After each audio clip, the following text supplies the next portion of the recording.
오늘 공부할 내용은요, 지금 지장경 우리가 4장을 공부하고 있습니다. 지장경 4장 염부중생 업감품이다. 업감이라는 것은 업으로 느낀다는 거거든요. 그래서 염부제 중생들의 업으로 느끼는 그런 내용입니다만, 오늘 142쪽을 펴시겠습니다.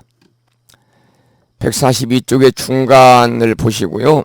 본문은 우리말로 이제 번역이 된 부분을 함께 공부하겠습니다만, 본문을 읽을 때는 함께 읽었으면 좋겠다, 그런 부탁을 드립니다. 왜냐하면 이런 때라도 함께 읽어야 여러분들이 본문이라도 경전을 우리가 읽을 수가 있거든요. 듣는 것보다는 읽음으로 인해서 더 쉽게 이해도 되고 머리에 또 남아있을 수가 있으니까요. 142쪽입니다. 중간이죠. 두 번째 단락입니다. 함께 읽어보겠습니다. 광목이 존자님께서는 자비심으로 불쌍히 여겨 어찌하시든지 가련하게 생각하여 구원해 주십시오라고 하였다. 이에 나한이 불쌍히 여겨 방편을 지어서 광목에게 권하기를, 그대가 지성으로 청정 연화목 열애를 염하고 겸하여 형상을 조성하거나 태화를 그리든지 하면 산 사람이나 죽은 사람도 과부를 얻을 수 있을 것이다 라고 하였다. 광목이 듣기를 마치고는 곧 아끼던 물건을 팔아 불상을 그려 모시고 공양을 올리며 다시 공경하는 마음으로 슬피 울면서 우러러 예배하였다.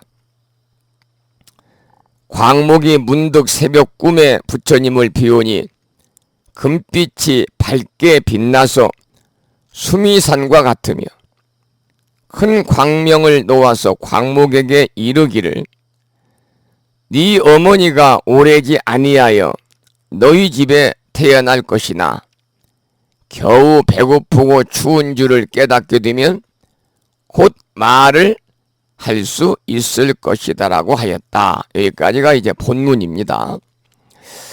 이 내용은 그 강의 해설문에도 나와 있습니다만, 지장보살의 전생 이야기 중에서 지장보살의 네 번째 전생 이야기, 본생담 중에서 효녀 광목이 난을 만나는 그러한 내용입니다. 그래서 이 본문에서 광목은 난의 말을 듣고 공양을 올리면서 다시 공경하는 마음으로 슬피 울면서 열애를 우러러 보았더니 꿈에 부처님께서 큰 광명을 놓아 어머니가 오래지 않아서 광목의 집에 태어날 것이라고 말을 합니다. 말하자면 부처님께서 광명으로 광목에게 일러주는 것입니다. 그 본문에 보면 이런 얘기가 나옵니다. 그대가 지성으로 청정 연화목 열애를 염하고 겸하여 형상을 조성하거나 태화를 그리든지 하면은 산 사람이나 죽은 사람도 과부를 얻을 수 있을 것이다 라고 하였다. 우리가 절에서 이제 이 절을 창건한다든지 다시 이제 법당을 충창을 해서 이 불보살님을 새로 모실 때, 특히 지장보살님을 모실 때는 그 모시는 대상자, 그러니까 불상의 시주자가 산 사람 이름으로 불상을 시주하기도 하지만, 우리 법우님들의 돌아가신 부모님이나 또 돌아가신 영가님 이름으로도 지장보살님 조성에 불사에 동참하는 경우도 많습니다. 그래서 특히 이제 이 지장보살님 불상을 조성한다든지 불상을 절에서 이제 모실 때 이렇게 동참을 한다든지 또는 지장보살 탱화를 모실 때 불사에 동참한다든지 하면은 산 사람뿐만이 아니라 돌아가신 분들도 과부를 얻을 수 있다. 그런 말씀이고요. 지금 이제 나한이 광목에게 이야기를 하지요. 오래지 않아서 광목의 집에 태어날 것이다. 어머니가 오래지 않아서, 네 어머니가 오래지 않아서 너희 집에 태어날 것이다. 말하자면 부처님께서 광명으로 광목에게 일러주는 것이거든요. 거기에 나와 있습니다만 이런 것을 우리는 현몽 또는 가피다 이렇게 말합니다. 가피에는 현운가피와 명운가피가 있다 이렇게 이제 정리가 되어 있습니다마는, 가피라고 하는 것은 우리 불가에서 많이 쓰는 말이거든요. 불보살님의 무량한 가피가 함께 하셔서 우리 법우님들 가족들 건강하시고 바라고 원하는 모든 일들이 마음과 뜻과 성취되는 그러한 소원 성취 이루셔서 행복한 일상의 삶이 되시기를 기원합니다라든지 이렇게 이제 인사말을 할 때, 또 절에 축원을 할 때 우리 불가에서는 가피라는 말을 대단히 많이 사용합니다. 그러면 가피는 무슨 말이냐면은 부처님이나 또는 여러 불보살님들이 자비를 베풀어 가지고 모든 중생들을 이롭게 하는 힘을 가피력 이렇게 말합니다. 그러니까 기도라든지 원력을 이루도록 해주는 부처님의 유신력이다. 이렇게 말씀을 드리면 쉽게 이해가 되겠지요. 기도나 원력을 이루도록 해주는 부처님의 유신력입니다. 그래서 부처님이나 여러 불보살님들이 자비를 베풀어서 모든 중생을 이롭게 하는 것이 가피입니다. 그래서 가피는 다른 말로는 우리가 이제 가비, 가우, 가유라고도 합니다만 그 사전적 의미는 불보살님에게 유신력을 받는 것, 또 불보살이 중생에게 불가사의한 힘을 부여해서 이익을 주는 건데, 이 가피와 동의어 비슷한 의미로 쓰이는 불교 용어 중에는 가지라는 게 있습니다. 가지. 이 더할 가짜의 진일지자거든요. 그래서 불보살님의 대자대비한 힘이 중생들에게 미쳐가지고 중생의 신심이 부처님께 감응되어서 서로 어울리는 것이라는 의미를 가지고 있습니다만, 우리가 이제 가지라는 표현보다는 가피, 또 가호, 더할까지 보화로자를 써서 가호라는 의미로 많이 사용을 하고 있습니다. 자, 그러면 이제 이 가피에 관해서 좀 구체적으로 함께 좀 살펴보는 그런 시간을 갖도록 하겠습니다. 가피에 대해서. 이 가피에는 이제 우리가 보편적으로 세 가지가 있다, 그렇게 말합니다. 몽중가피와 현전가피와 명운가피입니다. 이 몽중가피라고 하는 것은 꿈속에서 부처님이나 보살 등을 만나가지고 그 유신력에 힘입어서 기도 성취를 하는 경우를 몽중가피라고 합니다. 그리고 두 번째 현전가피는 나타날 현자 앞전자를 씁니다만 불보살님이 바로 눈앞에 나타나서 구제해 주시는 경우가 바로 현전가피입니다. 그 유명한 조선조의 세조대왕께서 고름이 줄줄 흐르는 등창병을 고치기 위해서 오대산 상원사 정멸국 보궁에서 기도를 하던 중에 문수동자를 만나서 계곡에서 목욕을 한 후에 마침내 병을 치료했다는 그런 전설 같은 이야기가 불가에 전해오고 있습니다만 바로 이러한 경우가 현전가피에 해당하는 거고요. 세 번째는 명운가피입니다. 명운가피. 명운가피라는 것은 꿈속에서도 나타나지 아니하고 눈앞에도 나타나지 않으면서 그저 생각만 하면 그대로 다 이루어지는 가피입니다. 그래서 사실은 이 세 가지 가피가 있습니다만은 현실에서 바로 그 가피를 입어서 소원이 성취가 되는 현전가피, 다른 말로 현증가피라고도 하죠. 현실에서 바로 가피를 입어서 소원이 성취되는 현증가피, 꿈을 통하여 소원이 이루어질 것을 예시하는 몽중가피, 언제나 은은하게 보호를 받는 명운가피, 세 가지, 이게 3종 가피입니다.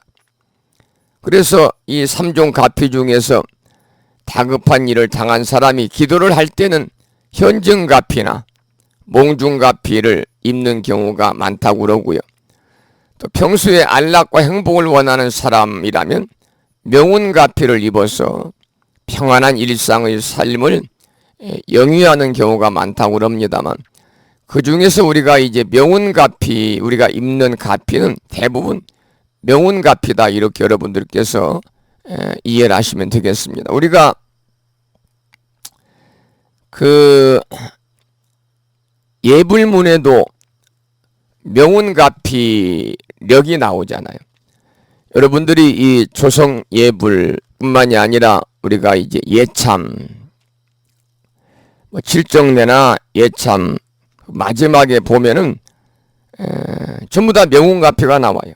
예를 들어서 사시불공 때 하는 예참의 마지막에 유원 무진삼보 대자대비 수차공양 명운가피력 원공법계 제중생 자타일시 성불도라든가, 또 아침에 하는 내용도 마찬가지죠. 수차공양 대신에 수화정례만 들어가니까요. 그래서 유원 무진삼보 대자대비 수화정례 명운가피력 원공법계 제중생 자타일시 성불도, 칠정례나 또는 우리가 불공의 예참 시간에도 전부 다 명운가피력이 나옵니다. 이 명운가피는 이제 우리가 이제 개인적인 그런 그 소망을 나타내는 것이 이제 가피력인데, 이 현운가피는 아까도 말씀을 드린 것처럼 현증가피인데 우리가 인식할 수 있을 정도로 드러나게 영향력을 받는 것이 바로 현운가피, 현전가피, 현증가피고요.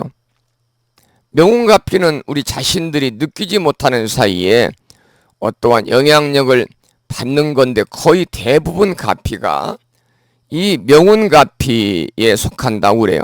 그래서 이 현운가피, 현증가피, 현정가피는 오로지 한 가지에 매달려서 우리가 기도를 했을 때 꿈속에서 현몽으로 나타나가지고 은혜를 받거나 또는 소원하는 바를 직접적인 방법으로 해결하는 것이고, 예를 들어서 꿈속에서 어떤 노인이 나타나가지고 머리를 확 빼갔는데 그 다음부터는 머리가 아프지 않았다든지, 시험을 앞두고 꿈에서 연필을 받았는데 그날 시험을 잘 쳤다든지, 이런 것들이 바로 이제 현운가피. 현운가피는 현증가피와 몽중가피가 합해진 게 현운가피입니다.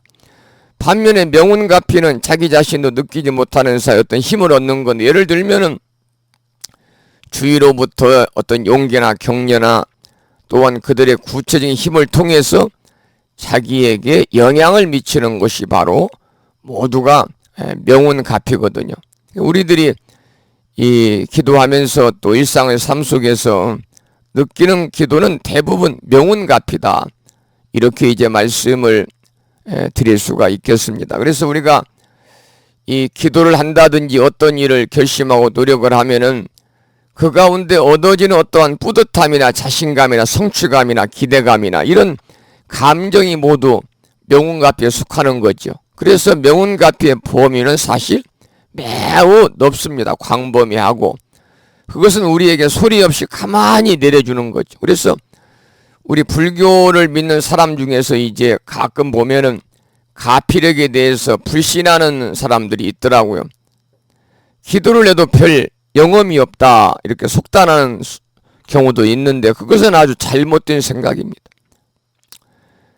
내가 지금 다가오는 7월 칠석기도에 동참을 해서 열심히 지성으로 기간 동안 절에 다니면서 빠지지 않고 불보살님과 7원 성구임전에 기도를 했는데 나한테 돌아오는 게 없다. 기도에 공덕이 없다. 이렇게 이제 실망하는 분들도 계시거든요. 그건 극히 잘못된 생각입니다. 왜냐하면 우리가 절에 가서 석가모니불을 한 번만 불러도 관세음보살을 한 번만 불러도 지장보살 한 번만 불러도 7원 성군을 한 번만 불러도 그 영향력이 있는 거죠. 뿐만이 아니라 우리가 절에 가서 절을 하면 한 만큼 공덕에 대한 영향력은 분명히 존재하는 것입니다. 그래서 모든 사물에는 사물마다요 다 나름대로의 소위 자장대라는 게 있는데 소위 말하면 자석처럼 서로 끌어당기고 밀어내는 힘이 있는 겁니다.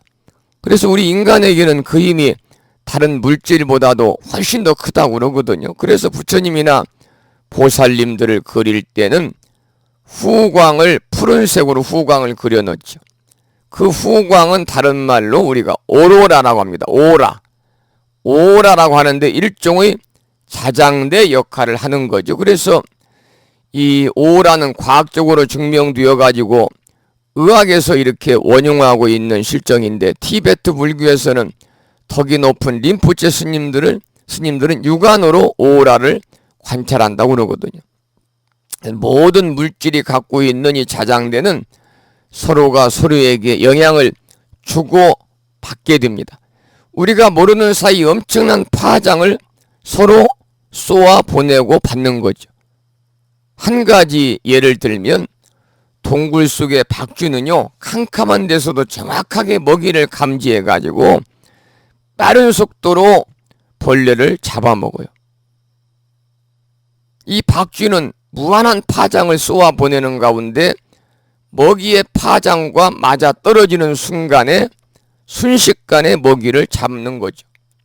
또 우리가 이제 집에서 금붕어 키울 때 수초를 넣은 어항과 수초를 넣지 않은 어항 속에 자란 금붕어의 성장 속도가 서로 다르다는 겁니다. 그것은 바로 서로가 서로에게 영향을 미치는 영향력 때문에 그렇거든요. 그래서 보다 강력한 영향력을 미치는 것으로 우리가 조개의 성질을 알아보면은 조금 더 쉽게 이해가 될 수 있을 것입니다.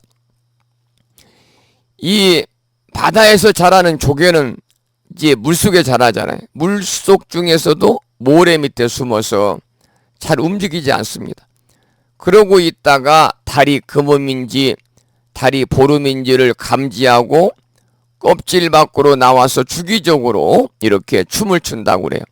그래서 달에 기울고 찬 것에 따라서 춤추는 양이 다른데 이렇게 보름 때 만월 때는 온몸을 밖으로 내밀어서 춤을 춘다는 거죠. 그래서 조개와 같은 작은 미물도 저 바다 밑에 모래 속에 있으면서도 달의 영향력을 느끼고 활동하는 거죠. 이것이 바로 과학적으로 입증된 사실이거든요. 그래서 우리가 큰 법당에 한 사람이 기도를 하고 있는데 거기에 다른 한 사람이 와가지고 또 기도를 하면 엄청난 영향력을 우리가 느낄 수 있습니다.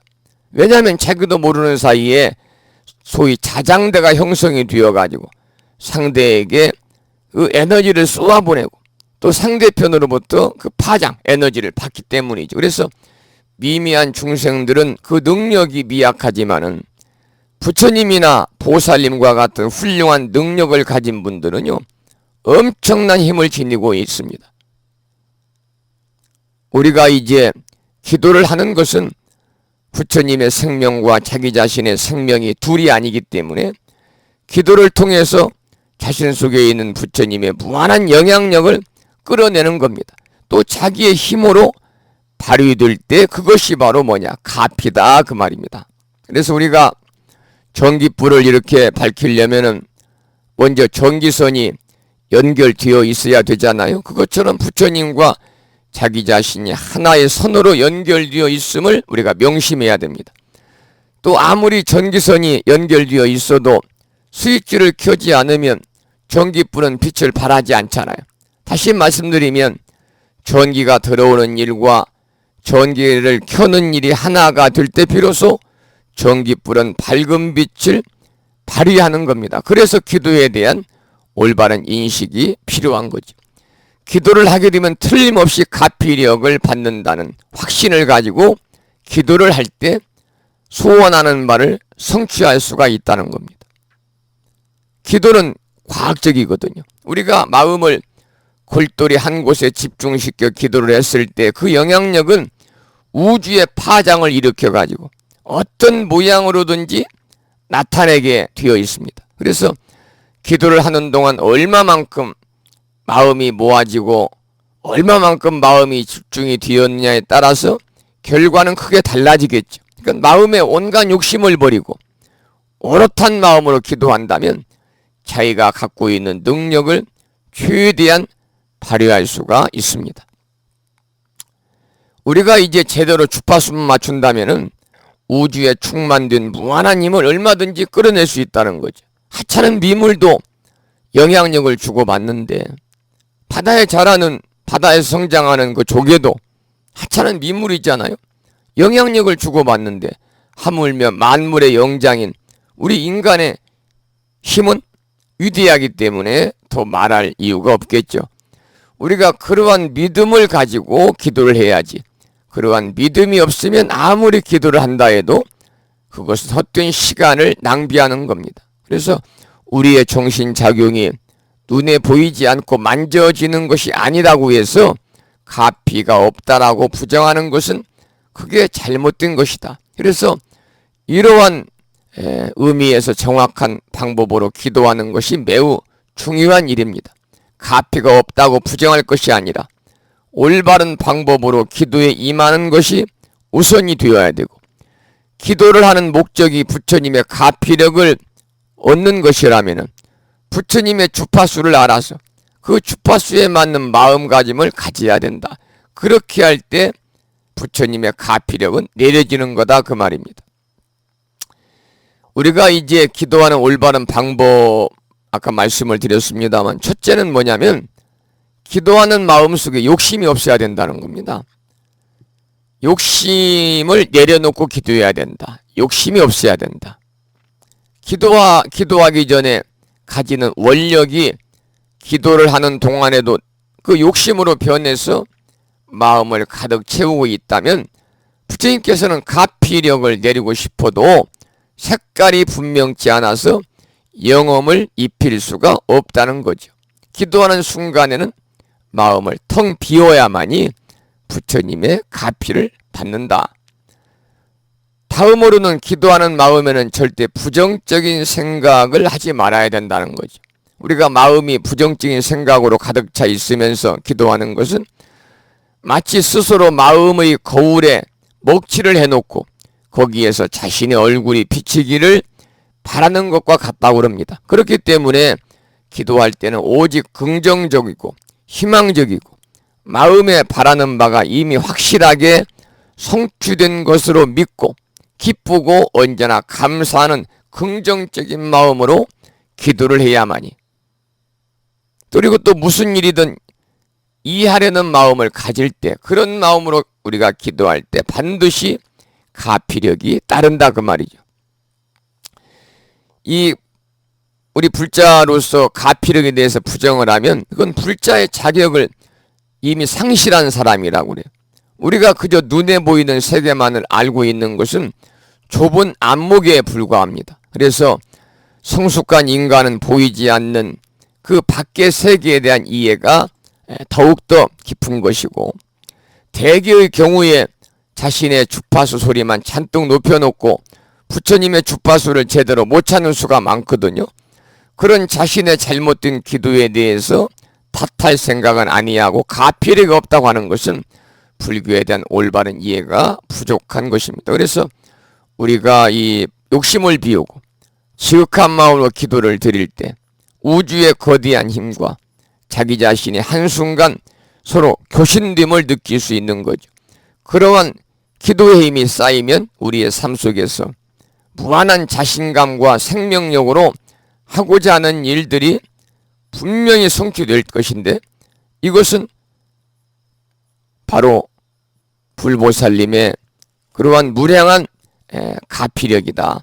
그 중에서도 이제 명운가피다. 이제 그런 말씀을 드립니다. 그래서 우리가 이제 이 예불문이나 또는 예참 마지막에 유원, 무진, 삼보, 대자대비, 수화정례, 또 수차공양, 명운가피력, 개인적인 그러한 소망을 바라는 거잖아요. 오직 원하옵건대 끝없는 삼보께서는 대자대비를 베푸시어 제가 지금 엎드려 예배 드리오니 가만히 가피력을 내려주십시오. 그래서 이 가피에는 이렇게 이제 현운가피는 현증가피와 몽중가피라고 말씀을 드렸죠. 그리고 이제 명운가피가 있는데, 우리들이 입는 대부분의 99.9%의 가피는 바로 보이지 않는 가운데 우리들의 일상의 삶 속에서 우리들에게 함께하고 있는 명운가피다. 그런 말씀을 드립니다. 그러면 다시 이제 교재로 가서 143쪽 강의를 보겠습니다. 자, 여기서 이제 그 광목의 집에 그 어머니가 다시 태어납니다. 이것은 이제 부처님께서 광명으로 광목에게 일러주는 것이거든요. 이 광목은 나의 말을 듣고 공양을 올리며 다시 공경하는 마음으로 슬피 울면서 열애를 우러러 보았더니 꿈에 부처님께서 큰 광명을 놓아서 어머니가 오래지 않아서 광목의 집에 태어날 것이라고 말합니다. 말하자면 부처님께서 광명으로 광목에게 일러주는 것입니다. 이것을 현몽 또는 가피라고 합니다. 가피에는 방금 설명을 드렸습니다만 현운가피와 명운가피가 있습니다. 광목의 경우처럼 꿈에 현몽으로 나타나는 것을 현운가피, 반대로 명운가피는 밖으로 환히 드러나는 게 아니고 가만히 소리 없이 표시 없이 입게 되는 가피력입니다. 제가 조금 전에 명운가피에 대해서 구체적으로 설명을 좀 드렸잖아요. 기도를 하면 자기도 모르게 가피를 입게 되는데, 이런 경우를 명운가피라고 합니다. 명운가피. 이 명운가피는요,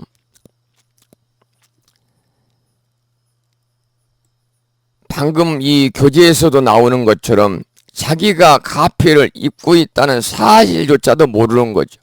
그러니까 우리는 항상 부처님의 가피 속에서 생활하고 있으면서도 본인이 내가 가피를 입고 있다는 사실조차 모르지만 부처님께서는 우리들에게 항상 은은하게 가피를 내려주고 계신다는 거죠. 대부분의 사람들은 현운가피보다는 명운가피를 입게 됩니다. 자기도 모르는 사이에 어떤 힘을 얻는 경우가 바로 명운가피입니다. 명운가피는 모르는 사이에 불교의 이치를 깨닫고 참여하며 자신의 생각이 달라져 생활 태도가 바뀌는 것을 뜻합니다. 또 자기의 삶에 어떠한 의지처가 생기고 자기의 삶의 길을 제시해주는 어떤 보이지 않는 힘을 느끼는 것을 명운가피라고 합니다. 예를 들어서 소가 들을 지나가는데 휘초리를 들고 직접 때리지 않아도 뒤에서 소머리가 따라오면 함부로 아무 곳이나 가지 않습니다. 그런데 소머리가 없으면 소가 지 마음대로 행동합니다. 그와 마찬가지로 자신의 삶에 불교를 마음속에 받아들이면 자신의 삶을 지탱하여 주고 무언가 보이지 않는 힘이 자신을 이끌고 가는 것을 느낄 수가 있습니다. 그 모든 것이 명운가피력 때문입니다. 그래서 예불문 마지막에는 명운가피력이라는 말이 나옵니다. 아까 설명을 드렸죠. 예불문 마지막에 유언무진삼보 대자대비 수화정례 수차공양 명운가피력 원공법계 재중생 자타이시 성불도 이렇게 나옵니다. 그러니까 우리가 이제 욕심을 부려가지고 현운가피를 기대하면 안 된다는 겁니다. 현운가피를 우리가 지나치게 기대하고 바라면 생각이 사사로워지거나 정신이 이상해질 수가 있다. 생각이 한쪽으로 기울다 보면은 때때로 잘못된 형상이 나타날 수도 있습니다. 그런데 이런 잘못된 형상을 진짜라고 믿는 사람들도 있습니다. 그것은 잘못된 것이므로 반드시 바른 생각을 가져야 됩니다. 자, 여기까지는 이 광목이 난을 만나는 그런 내용을 함께 공부를 했고요. 그 다음은 이제 광목의 어머니가 종의 아들로 태어나는 그런 내용이거든요. 145쪽을 함께 읽어보겠습니다. 145쪽.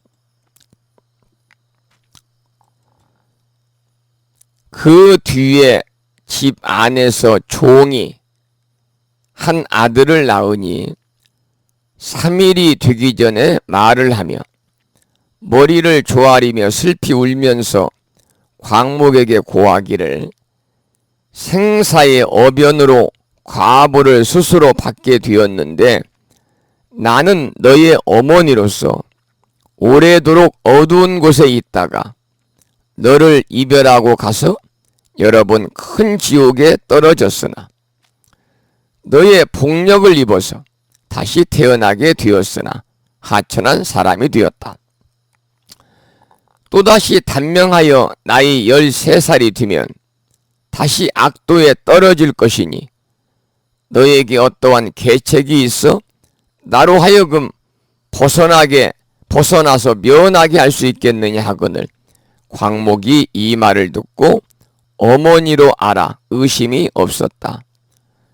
광목이 목이 메어 슬피 울면서 종의 자식에게 이르기를 이미 바로 나의 어머님이라면 본래 지은 죄업을 다 알 것이니 어떠한 행업을 지어서 악도에 떨어졌습니까? 하고 물으니 종의 아들이 대답하여 말하기를 생물을 죽이고 불법을 헐뜯고 비방한 2가지 업으로 보를 받았는데 만약 복을 지어 그 힘으로 나를 고난에서 빼내어 구원해 주지 않았다면 이 업 때문에 해탈을 얻지 못할 것이다 하였다. 광목이 묻기를 지옥의 죄의벌은 어떠한 것인지요 하니 종의 아들이 대답하기를 죄고의 일은 차마 말로는 다할 수가 없다. 백천세를 두고 말한다 하더라도 다하기 어려울 것이다라고 하였다. 이제 광목의 어머니가 광목의 집에서 일을 하는 그 종의 아들로 태어난 내용입니다. 그 강의를 보면 영가스님의 증도가에 몇 번이나 태어나고 몇 번이나 죽었던가 태어나고 죽음이 끝이 없어 멈추지 않네라는 글이 있습니다.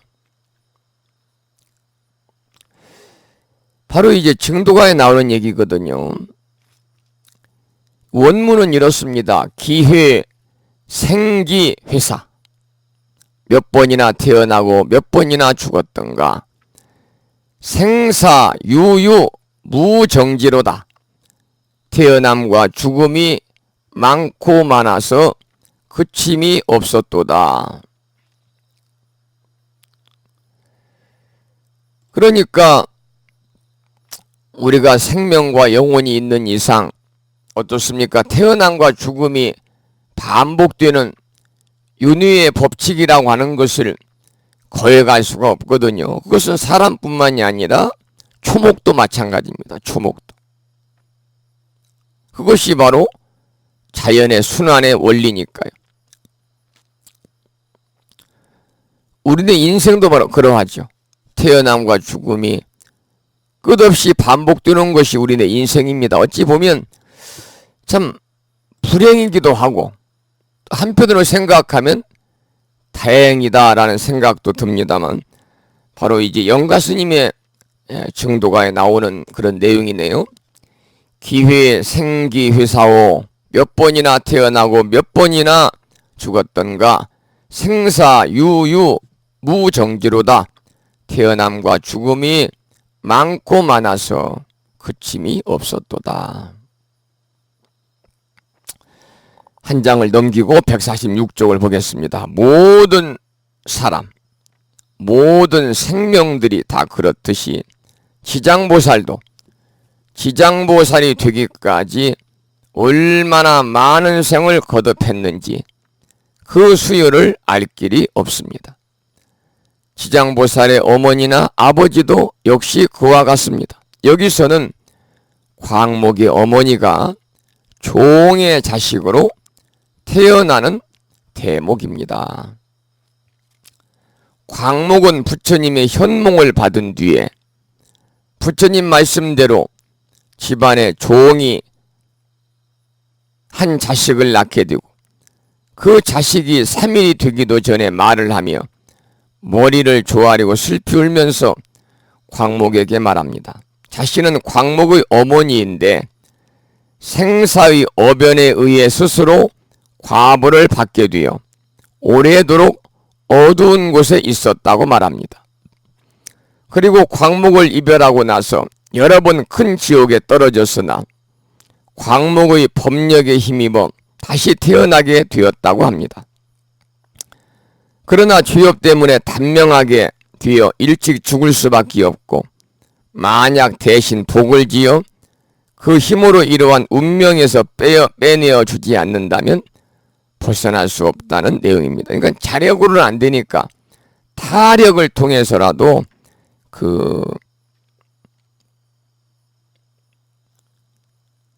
본인의 어변으로 인한 죄고에서 벗어나게 해줘야 된다 그 말이죠. 그래서 이 광목의 어머니의 죄업이라고 하는 것은 두 가지입니다.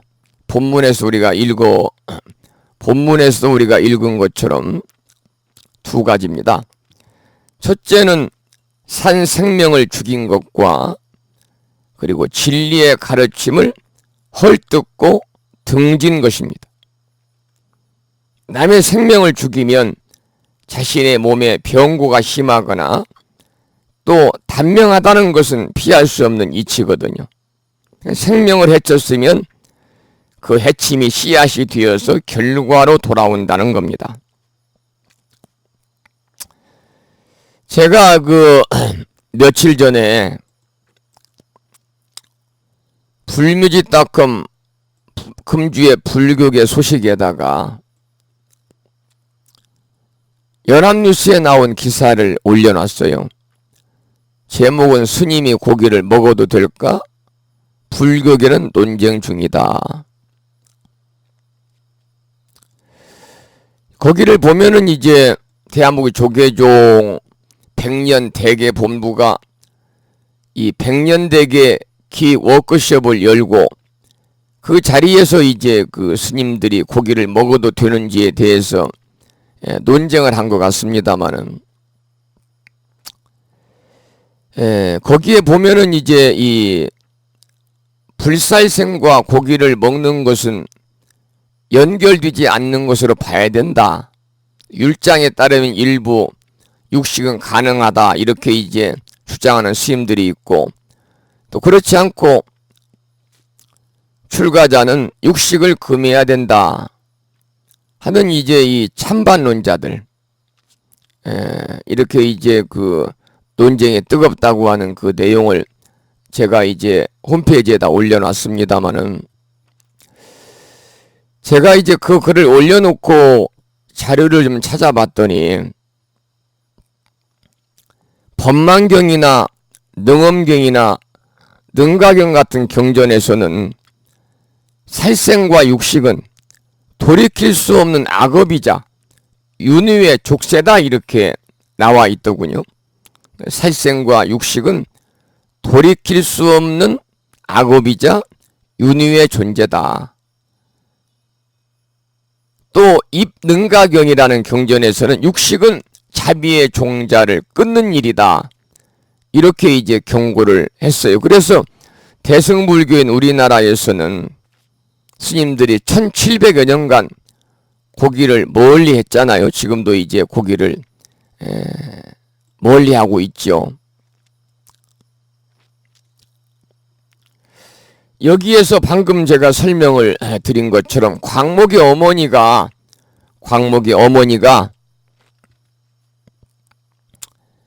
이 두 가지 이유 때문에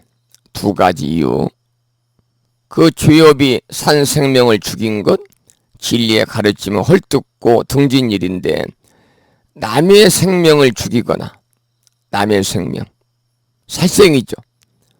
뿐만이 아니라 불교에서는 육식도 돌이킬 수 없는 악업이자 윤회의 족쇄다. 그러니까 살생과 육식을 하면 계속해서 다람쥐 쳇바퀴 돌듯이 윤회의 수레바퀴 위에서 우리가 빠져나올 수 없다는 거죠. 육식도 자비의 종자를 끊는 일이니까요. 물론 이 살생은 뭐 자비의 종자를 끊는다는 걸 여러분 알겠습니다만 육식도 마찬가지다. 자비의 종자를 끊는 일인데 광목의 어머니가 살아생전에 산생명을 많이 죽여가지고 그 고기를 탐닉한 거죠.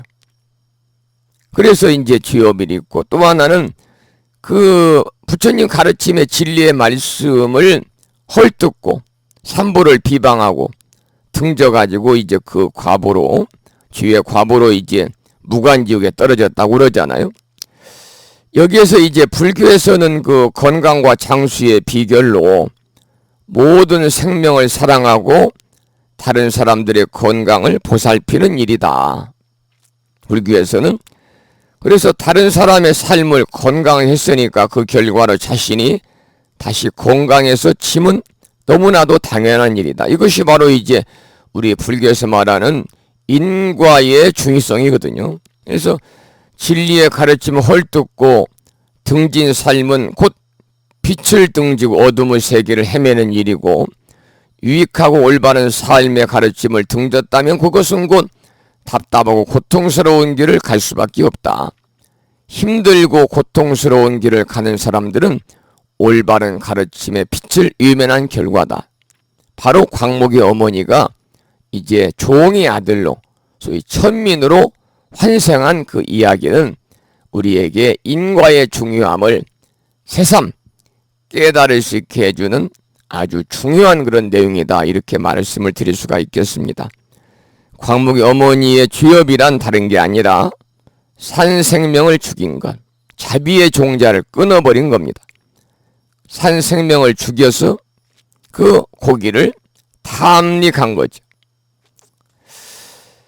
이제 그 제가 조금 전에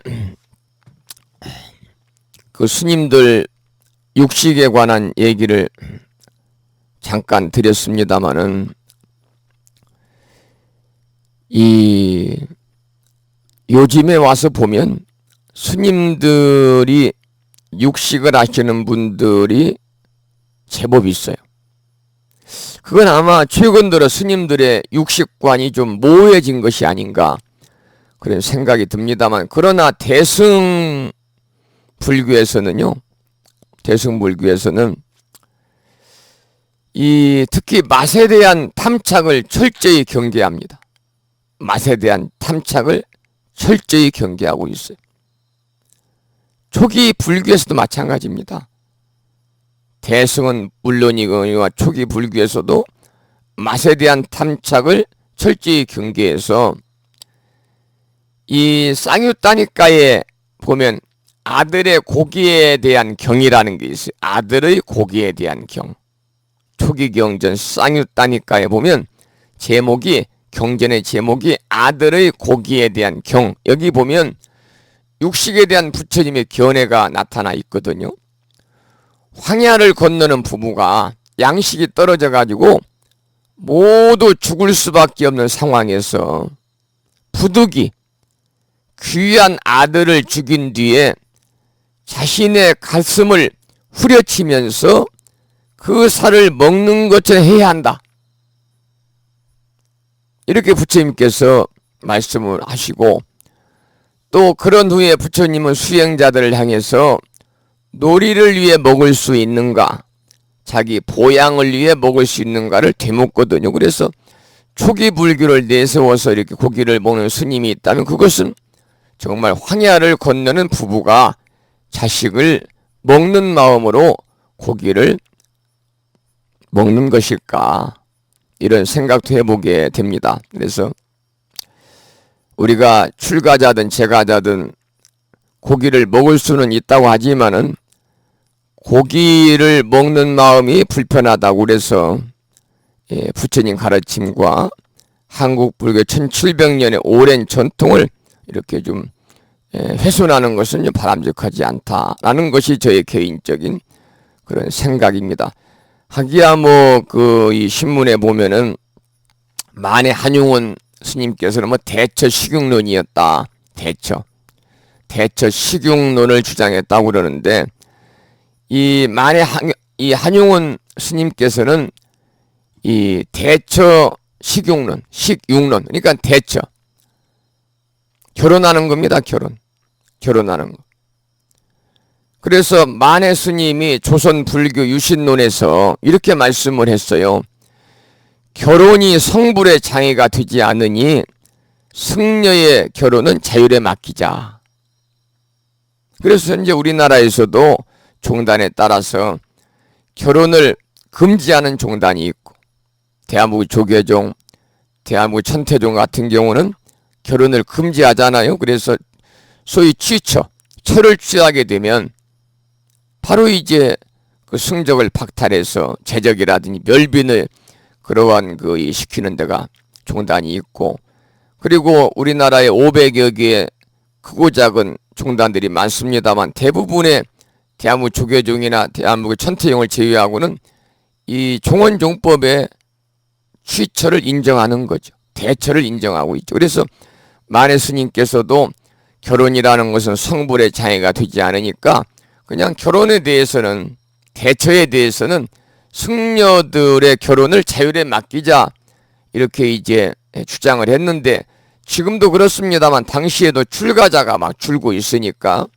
불교계 상황에서 나름대로의 대안이 아닐까 그런 생각을 합니다. 그래서 얼마 전에 제가 인터넷 뉴스를 보니까 이 성공이라든지 캐톨릭에서도 지금 이제 이 신부의 삶을 살기 위해, 성직자의 삶을 살기 위해서 그 길로 가는 사람들이 적다 보니까 전부 다 아이들을 조금 낳잖아요. 그러니까 한 집에 하나 이렇게 나니까 아들 하나인데 출가해서 스님이 되거나, 또는 아들 하나인데 출가해서 비구가 되거나, 아니면 성직자가 이 신부님이 되면 대가 끊기지 않습니까? 그래서 이 천주교에서도 신부님들의 결혼을 인정해야 된다, 허용해야 된다, 그런 이야기도 나오고 있는 것 같아요. 그래서 만해 한용운 스님께서 이 대승경전을 인용을 해서 설명을 했듯이 결혼의 유무가 성불의 조건은 아니지만, 그러나 육식은 전혀 차원이 다르다 그 말입니다. 그래서 아까도 말씀을 드렸다시피 법망경, 능엄경, 능가경에서는 살생과 육식은 돌이킬 수 없는 악업이자 윤회의 족쇄다. 입능가경에서는 살생은 물론이거니와 육식도 자비의 종자를 끊는 일이다. 그래서 강하게 이렇게 지키기를 권하고 있는 거죠. 여기서 이제 이 광목의 어머니가 산 생명을 많이 죽인 것, 그리고 진리의 가르침을 헐뜯고 등진 그 과보로 인해서 이제 죽어가지고 무간지옥에 떨어졌다고 하는 그 이야기를 우리가 이제 이 경전을 통해서 보면서, 그리고 또 광목의 어머니가 환생을 했는데 그 주의 과보로 천민으로 종의 아들로 다시 태어난 그런 이야기는 우리들에게 있어서 인과의 중요함을 새삼 깨닫게 하는 그러한 대단히 경각심을 주는 그런 내용이다, 이렇게 봐야 되겠습니다. 그런 147쪽 이제 광목이 서원을 세우는 그런 내용을 함께 읽어보겠습니다. 광목이 서원을 세우는 그런 내용입니다. 본문을 함께 읽어보겠습니다. 본문을. 광목이 듣기를 마치고는 눈물을 흘리며 슬피 울면서 하늘을 향하여 말하기를, 원컨대 나의 어머니가 영원히 지옥을 벗어나서 13세를 지내고도 다시는 무거운 죄로 악도에 돌아다니는 일이 없게 하소서. 광목이 서원을 지금 세우는 겁니다. 시방에 계시는 여러 부처님께서는 자비로 저를 불쌍히 여기시어 제가 어머니를 위해 세우는 광대한 서원을 들어주소서. 만약 저희 어머니가 영원히 사막도와 이러한 하천함과 여인의 몸까지를 영원히 여의고 영겁 동안 받지 않게 된다면 저는 오늘부터 청정 연화목 열의 상 앞에 나아가 백천만억겁 동안 세계마다 있는 지옥과 사막도에서 모든 죄고에 시달리는 중생들을 구제하기 위하여 영원히 지옥 악취, 축생, 악귀 등을 떠나도록 하며 이와 같은 죄보를 받는 사람들이 모두 성불한 뒤에 그때 저는 비로소 정각을 성취할 것을 서원합니다 하였다. 서원을 바라여 마치니 청정 연화목 열의 말소리가 똑똑히 들려왔다. 광모가 너의 큰 자비와 연민으로 어머니를 위하여 이 같은 큰 소원을 내는구나. 내가 살펴보건대 너희 어머니는 13세가 지나면 이 과보의 몸을 버리고 범지, 브라만이죠.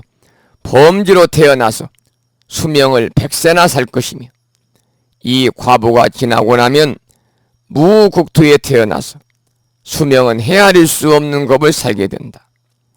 그리고 뒤에는 불과를 성취하여 널리 인간과 천인들을 제도하며 그 수는 항아의 모래수와 같을 것이다 라고 하였다.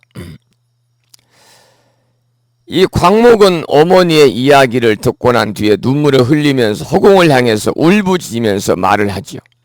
어머니가 영원히 지옥을 벗어나서 13세, 13살이 되면 다시는 무거운 죄와 악도에 돌아다니는 일이 없도록 해달라. 여기서 이제 어머니는 바로 이제 그 광목의 집에 종의 아들로 이렇게 환생한 사람이 바로 어머니입니다. 그리고 광목은 지옥과 사막도에서 죄의 고통으로 시달리는 모든 중생들을 빼내어 구원하며 그 중생들이 모두 성불한 뒤에야 정각을 성취할 것이라고 말합니다. 흔히 지장보살의 원력의 정신을 대표하는 말 중에 중생들을 모두 제도하고 난 뒤에 깨달음을 이루겠다고 하는 중생도진 방증불이라는 서원이 여기에서 나타납니다. 우리가 첫 시간에도 그랬고 중간에도 몇 차례 여러분들에게 제가 지장보살의 그 원력과 정신에 대해서 세 가지로 설명을 드렸는데 그 중에 첫 번째가 바로 이겁니다. 중생도진 방증불이라. 중생을 모두 제도하고 난 뒤에 깨달음을 이루겠다. 이 서원이 여기에 지금 나타나고 있는 거거든요. 그리고 지옥이 텅 비지 않으면 성불하지 않겠다. 이게 이제 지장보살의 두 번째 원력과 정신이죠. 지옥, 미공, 서불, 성불. 지옥이 미공, 텅 비지 않으면 결코 성불하지 않겠다. 또 세 번째는 자신이 지옥에 들어가지 않으면 누가 지옥에 들어가겠는가? 그러니까 내가 지옥에 들어가지 않으면 누가 지옥에 들어가겠느냐? 지옥에 들어간다는 것은 지옥 중생을 제도한다는 것이거든요. 그래서 그것이 이제 원문은 불입지옥, 수입지옥입니다. 그래서 지장보살의 자신이 지옥에 들어가지 않으면 아무도 지옥에 들어갈 사람이 없다는 내용의 발언에는 정말 용기 있고 힘찬 각오가 담겨 있죠. 우리 지장보살은 지옥에 가 있지만 실제로는 지장보살의 지옥은 존재하지 않는다. 우리에게도 이런 큰 각오와 용기가 필요하다. 그래서 이 지장보살의 그러한 원력과 정신을 우리가 가져야 이 지장보살님은 이미 정해진 정업마저도 소멸시켜주는 유신력을 가진 분이니까 지장보살의 원력이라는 것은 방금 살펴본 세 가지 내용이 있습니다만 이처럼 참으로 크고 위대하다. 이것이 바로 지장보살의 원력과 정신입니다. 누구도 흉내낼 수 없는 큰 서원이기 때문에 문수보살께서도 그토록 서가모니 부처님 앞에 지장보살에 대한 찬탄을 아끼지 않았다고 하는 이유도 이 서원의 다짐에 있죠. 그래서 우리가 지장보살을 대원 본존이다 이렇게 부릅니다. 대원, 이처럼 원이 크시기 때문에 부처님도 면하지 못하는 결정된 업을 소멸시킬 수 있는데 그것이 바로 이 원력 때문이다 그 말이죠. 원력 때문이다. 우리가 여기서 우리가 배워야 될 것은 뭐냐면 우리도 지장보살님처럼 이러한 강한 원력을 가지고 살아가야 된다. 이러한 지장보살님과 같은 강한 원력을 가지고 살아간다면 살아가면서 우리들이 다가오는 어떠한 업의 장애, 업장도 다 극복할 수가 있다. 그래서 이것은 우리가 가진 업장보다 더 강력한 원력을 세우고 실천해 나가면 우리가 가진 업장은 쉽게 극복할 수 있다. 바로 이것을 여기서 이제 강조하고 우리가 생활 과정에서 만날 수 있는 그러한 겪을 수 있는 일들 바로 우리가 지장보살님의 이러한 원력과 정신을 통해서 우리들이 해결하자 이제 그런 말씀을 드리고 이것이 바로 지장보살님의 정신이다 이런 말씀을 드리고 싶네요. 자 그러면은 149쪽을 밑에를 보지요. 함께 읽어보겠습니다.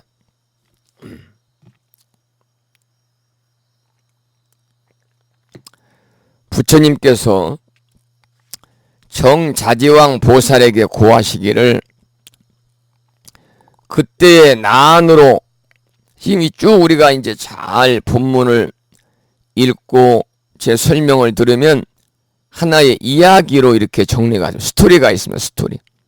이야기가 있으니까 잘 그 이야기의 전개 과정을 잘 한번 여러분 정리해서 생각하면서 함께 공부하시겠습니다. 부처님께서 정자지왕 보살에게 고하시기를 그때의 나안으로 광목에게 복을 지어 어머니를 제도한 사람은 곧 무진이 보살이요. 광목의 어머니는 곧 해탈보살이요. 광목녀는 곧 지장보살이다.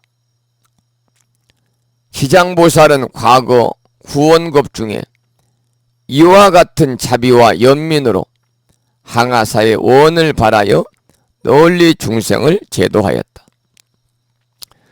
미래세 중에 만약 남자와 여인이 있어 선을 행하지 않는 자와 악을 행하는 자와 인과를 믿지 않는 자와 사음하고 거짓말하는 자와 두 가지 말을 하는 자와 악담을 하는 자와 대성을 회방하는 자 등 이와 같은 여러 업을 짓는 중생들은 반드시 악취에 떨어지게 된다. 그러나 만약 선지식을 만나 손가락을 한번 퉁기는 짧은 시간이라도 지장보살에게 귀의하게 되면 이 여러 중생들은 곧 사막도의 과부에서 해탈을 얻게 될 것이다 하였다. 함께 본문을 읽어보았습니다. 부처님께서 정자지왕 보살에게 그때의 난의 몸으로 복을 지어 광목을 제도한 사람은 무진이 보살이고, 광목의 어머니는 해탈보살이고, 광목은 바로 시장보살이다. 이렇게 부처님께서 정자제왕 보살에게 이야기를 합니다. 여기서 이제 무진이 보살은 우리 법우님들, 이제 불심사 법회에 오신 분들은 법회 때마다 축원할 때 제가 불자 모묘집에 나와 있는 우리말 관세음 보살 보문품을 읽으세요. 이렇게 이제 축원하는 동안 말씀을 드리고, 어제가 우람분절 오제였습니다마는 이제 제를 모시고 장엄연물을 우리말로 하고, 초제 때는 영가시여, 이제 때는 우리말 무상계, 삼제 사제 때는 금강경, 어제 오제 때는 우리말 관세음보살 보문품을 함께 읽었습니다. 육제 때는 이제 우리말 불설 아미타경을 장엄연물 끝나고 이렇게 이제 함께 읽으면서 기도를 할 생각입니다마는, 여러분들이 이 불자보묘집을 보면 우리말 관세음보살품이 나오잖아요. 처음에 나오는 보살이 무진이 보살이에요. 그때 무진이 보살이 자리에서 일어나 오른쪽 어깨를 드러내고 합장하고 부처님을 향하여 여쭈었다. 세존이시여, 관세음 보살은 무슨 인연으로 관세음이라 하나이까? 부처님이 무진이 보살에게 말씀하셨다. 그러니까 이 관세음 보살 보문품이 어디에 나와 있는 내용이냐면 법화경에 나와 있습니다. 법화경.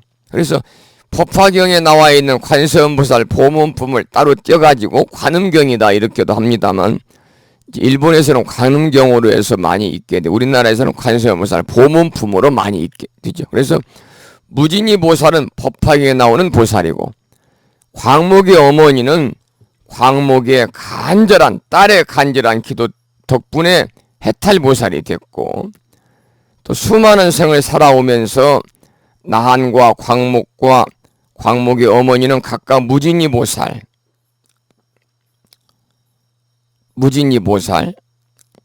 그 난이 무진이 보살이죠. 난이 복을 지어 광목을 제도했으니까 난이 무진이 보살이고, 광목의 어머니가 해탈보살이고, 광목은 바로 지장보살이다 그 말입니다.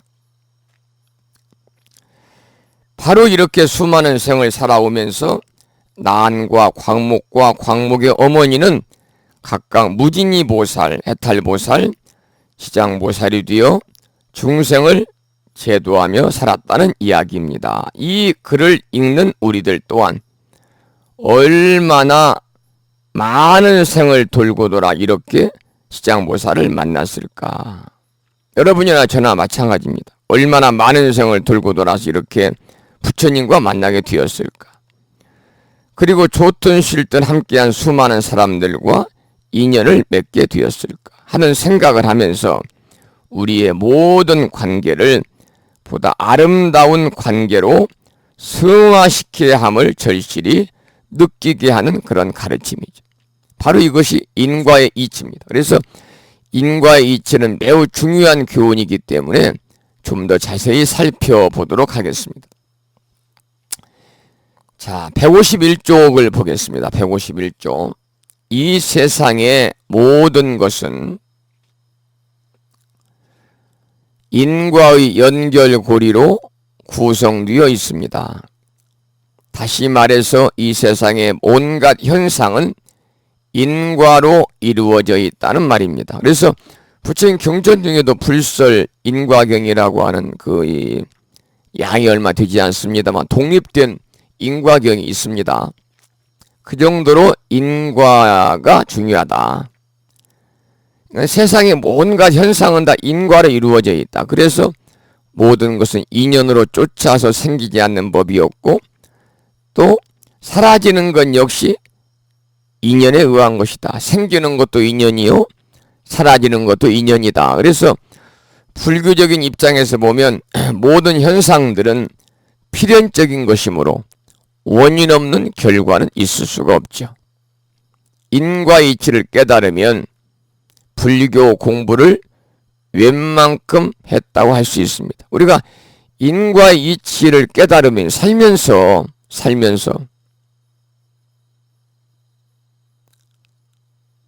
다른 사람과의 갈등, 원망, 또 가족끼리도 마찬가지죠. 서로 불평, 불만, 자기 중심적인 그런 가치관의 이기적인 삶, 이렇게 삶을 살지 않겠죠. 그래서 불자라면 당연히 인과이치를 깨달아야 된다. 그것이 불교 공부를 한 사람이다, 그 말입니다. 그래서 개인이든 가정이든 사회이든 단체든 다 그럴 만한 원인이 있기 때문에 그에 상응하는 결과가 나타나는 건데, 이것이 바로 불변의 법칙이요, 이것이 바로 인과의 법칙입니다. 사람들의 삶이나 자연현상은 모두가 인과관계로 얽혀 있습니다. 그런데 때때로 인간관계에서는 인과의 법칙을 망각하거나 알고 있어도 수용하지 못하는 경우가 있죠. 그것은 바로 인과의 법칙을 수용하지 못하는 경우, 이것은 바로 그 사람이 아집이나 집착이나 교만함이나 또 어리석음 때문입니다. 우리가 아집이나 또는 그 교만함이 있는 사람들, 상이 높은 사람들은요, 인과의 법칙을 알면서도 인정하지 않으려고 그래요. 이런 분들은 전부 다 자기 중심적인 이기적인 삶을 사는 경우가 대부분이거든요. 우리가 자연의 순리를 이해하듯이 인간관계도 그렇게 이해하면 별 문제가 없습니다. 인과의 원리를 알면 뼈아프게 가슴을 칠 일도 없고, 인과의 원리를 알면 가슴에 못을 박을 일도 없고, 인과의 원리를 제대로 알면 누구 때문이라도 원망할 일도 없습니다. 모든 것을 자연의 현상처럼 받아들이면 마음이 편안해질 것입니다. 그래서 우리가 공부가 필요한 거죠. 그래서 우리가 부처님 공부가 필요한 거예요. 바로 우리가 부처님 공부를 통해서 우리가 지혜로운 삶을 살고자 노력을 하면 그것이 자비로 실천에 옮겨지니까 바로 우리가 인과의 그러한 이 법칙이라고 그럴까요? 인과 현상을 자연스럽게 받아들일 수밖에 없는 거죠. 우리는 많은 경험을 통해서 봄에는 꽃이 피고 가을에는 낙엽이 진다는 자연현상을 잘 이해하고 있습니다. 인간관계도 자연의 원리와 똑같습니다. 이 세상의 모든 일들이 전부 그렇게 인연의 도리로 되어 있음을 이해할 수 있어야 합니다. 부처님의 깨달음도 실은 연기의 도리, 12연기, 12인연법을 통해서 부처님께서도 인연의 도리를 깨달으신 것이거든요. 부처님이 깨달으신 인연의 도리는 초중고등학교 교과서로 채택되어야 할 만큼 중요하다는 거죠. 왜냐하면 인과가 두려워서 악을 짓지 않으려는 마음을 가질 수가 있으니까요. 내가 지금 이런 행동을 하면, 내가 이런 생각을 하면, 내가 이러한 말을 하면 나에게 어떠한 것이 돌아올 것이다. 내가 하는 행과 내가 하는 말과 내가 하는 생각은 바로 악업을 짓는 거다 라고 생각하면 그 인과가 두려워가지고 악을 짓지 아니하려고 선한 행동과 선한 말과 선한 생각을 하면서 살아갈 수밖에 없잖아요. 그래서 인과가 중요하다. 인연의 도리가 중요하다는 겁니다.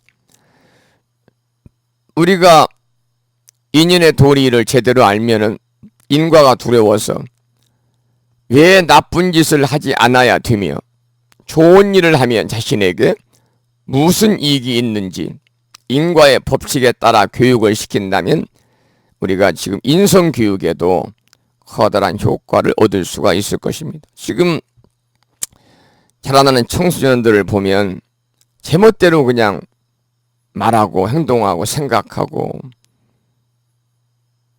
얼마 전에 인터넷 뉴스를 보니까 초중고 학생들의 일상적인 언어 생활 중 20%가 욕이라고 그러잖아요. 상대를 비하하는 말이라든지. 바로 그런 인성교육에 보탬이 될 수 있는 것이 바로 뭐냐면 바로 인과의 법칙에 따라서 교육을 하는 거다. 그래서 불교라는 것은 원리에 입각해서 가르치기 때문에 인과를 잘 가르쳐주면 세상이 달라질 수가 있습니다. 세상 사람들이 인과 이치를 믿는다 해도 세상은 훨씬 살기 좋아질 것입니다. 경에서 인과를 믿지 않는 자는 지옥에 떨어진다고 했을 만큼 인과의 문제는 정말 중요합니다. 복을 많이 짓고 좋은 일을 많이 하면 복을 받는 것은 당연한 이치죠. 그래서 우리가 복 많이 받으세요 라는 얘기를 이제 해마다 한 해가 시작될 때 신정, 구정, 우리나라에서는 복 많이 받으세요를 거의 한 달 반 정도 하잖아요. 신정과 구정. 그런데 저는 우스갯소리로 복을 지어놨어야 복을 받는 거지. 복도 지어놓지 않았는데 상대방이 복 많이 받으세요 그러면 복을 받겠습니까? 그래서 우리가 이제 복을 받는 것은 복을 많이 짓고 좋은 일을 많이 해야 된다. 이게 이제 당연한 이치죠. 또 우리들이 살면서 또한 이 보상을 받으려면 성실하게 살아가야 거기에 따르는 보상이 어떤 형태로든 있게 마련이죠. 우리가 흔히 그런 얘기를 하잖아요. 씨앗에 우리가 비유를 합니다만 봄에 씨를 뿌리지 않고 가을에 결코 추수할 수 없다. 또 씨를 뿌렸다 하더라도 거름도 주고 김도 매고 물도 대주어야만이 좋은 열매를 맺고 많은 수확을 할 수 있다. 씨앗을 뿌려놓기만 해서 되는 것이 아니고 그것을 잘 가꾸려는 노력이 있어야만이 좋은 결과를 얻을 수 있는 것처럼 인과의 원리는 초등학생들도 다 할 수 있는 이치지만은 실은 어른들도 잘 실천하지 못하는 게 바로 인과다 그 말입니다. 그래서 여러분들 오래전에 이 강의를 통해서 말씀을 드렸고 몇 차례 말씀을 드렸습니다만 백낙천과 도림선사 이야기를 많이 제가 말씀을 드렸잖아요. 이 당나라 시인이고 뛰어난 정치가인 우리가 백거이라고도 합니다만 백낙천은 본래 학식과 총명이 뛰어난 데다가 또 벼슬이 자사, 지금으로 말하면은 단체장이죠. 지방자치단체장 그 지위에 올라가지고 그 우월감에 충만해 있을 때 항주라는 이 도시에 자사로 부임을 했는데 어느 날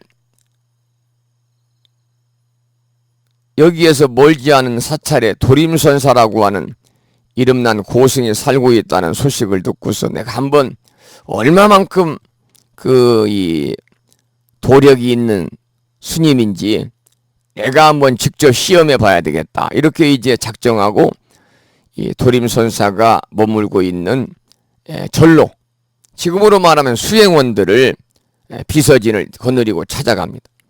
근데 도림선사는 이제 날이 청명하면 좀 특이한 그런 사람인데 경내에 있는 절 안에 있는 오래된 이 노소 소나무 위에 올라가서 좌선을 하곤 했다고 그러죠. 그래서 마침내 백낙천이 도림선사를 찾아온 날도 이 나무 위에서 좌선을 하고 있었다고 그래요. 그래서 백낙천이 나무 안에서 좌선하는 스님을 보고 좀 겁이 나고 좀 위험하다는 생각이 들잖아요. 이 소나무 위에 가지에 딱 걸쳐가지고 가부좌를 들고 앉아서 참선하고 있으니까 보기만 해도 그냥 심장이 뛸 정도로 막 아슬아슬한 생각이 들어서 밑에서 큰 소리로 외쳐요. 선사의 모습이 너무나 위험합니다. 그러자 도림선사 아래를 쳐다보면서 뭐라고 그러느냐? 자네가 더욱더 위험하구만 그래요. 이 소리를 듣고 있던 백낙천이 어이가 없어가지고 나는 벼슬이 자사에 올라서 강산을 내가 진압하고 또 이렇게 안전하게 땅을 밟고 있는데 내가 도대체 무엇이 위험하단 말이냐 하고 대꾸를 하죠.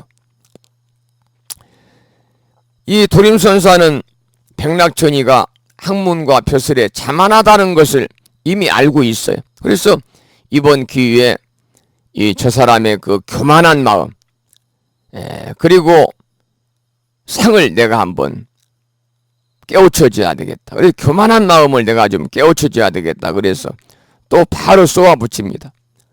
티끌 같은 세상 지식으로 교만한 마음만 늘어가지고 번뇌가 끝이 없고 탐욕의 불길은 쉬지 않으니 어찌 자네가 위험하지 않겠는가. 이 말을 들은 백낙천이가 이봐라, 내 마음을 후원이다 꿰뚫어 보는 듯한 그러한 이 스님의 그러한 이야기를 듣고서 이제 조금 기세가 좀 눌린 거죠. 당당하게 자기 말을 하던 그 백낙천이가 기세가 눌려가지고 스님, 제가 평생에 좌우명으로 삼을 만한 법문을 한 구절 듣고 싶습니다. 애초에 선사를 시험하려고 했던 그 불손한 태도를 바꿔가지고 백낙천이가 이번에는 공손한 자세로 도림선사한테 가르침을 청합니다. 그러자 도림선사가 그 소나무 노송 위에 앉아서 이렇게 법을 전합니다. 제양막작하고 중선 봉행하며 자정기안이 시제불견이라. 이 말은 제양막작 모든 악을 짓지 말고 중선봉행 선을 받들어 행하며 자정기 스스로 그 마음을 잘 다스리는 것이 시제불교, 이것이 바로 부처님의 가르침이니라 라고 칠불통계계를 말씀을 합니다. 그런데 이 백낙천이가 도림선사한테 법을 청할 때는 대단한 가르침을 기대했는데 악을 짓지 말고 선을 받들어 행해서 스스로 마음을 깨끗하게 하고 잘 다스리는 것이 부처님 가르침이라고 그러니까 그거야 삼척동자라도 다 아는 사실이 아닙니까? 이렇게 이제 말 대꾸를 하죠. 신통치가 않다 그 말입니다. 그러자 도림선사가 말하기를 삼척동자도 다 아는 사실이지만은 80노인도 행하기 어려운 일이네. 이 말을 듣고 백낙천이 스스로 깨달은 바가 있어가지고 바로 그 자리에서 도림선사한테 삼배를 올리고 다시 불교에 귀의했다고 하는, 불법의 수행을 계속 이어갔다고 하는 그러한 그 백낙천과 그리고 도림선사의 이야기, 오늘날까지도 많은 사람들에게 귀감이 되는 그러한 그 이야기를 전해드렸습니다만, 바로 이제 그런 말씀입니다. 방금 여러분에게 드린 말씀도 이 세상 사람들이 다 알고 있으면서도 실천으로 옮기지 않는 것이 이제 문제인 거죠. 다 알고 있으면서 인과의 원리를 초등학생들도 다 알 수 있는 이치인데 어른들도 실천을 못하는 것이 바로 인과다. 바로 백낙천이한테 도림선사가 말씀하신 것처럼 모든 악을 짓지 말고 손을 받들어 행하라는 말이 3살 먹은 어린아이도 알지만 삼척동자도 다 아는 사실이지만은 80 먹은 노인도 행하기 어려운 것처럼 우리의 인과의 원리라고 하는 것도 초등학생들도 다 알 수 있는 이치인데 실로 어른들도 실천하지 못하는 것이 바로 인과더라 그 말입니다. 그래서 인과 이치를 우리가 잘 생각해 스스로 납득이 되도록 노력을 하고, 여기서 우리가 지장보살에 귀의한다는 것은 바로 지장보살의 아까 말씀을 드린 것처럼 3가지의 원력과 3가지의 정신을 우리가 본받는다 그 말입니다. 그래서 지장보살은 참으로 위대한 원력을 가지고 고통받는 중생들을 건지겠다는 그러한 원대한 꿈을 가지고 있거든요. 그래서 경전에 나오는 여러 가지 죄업은 결국은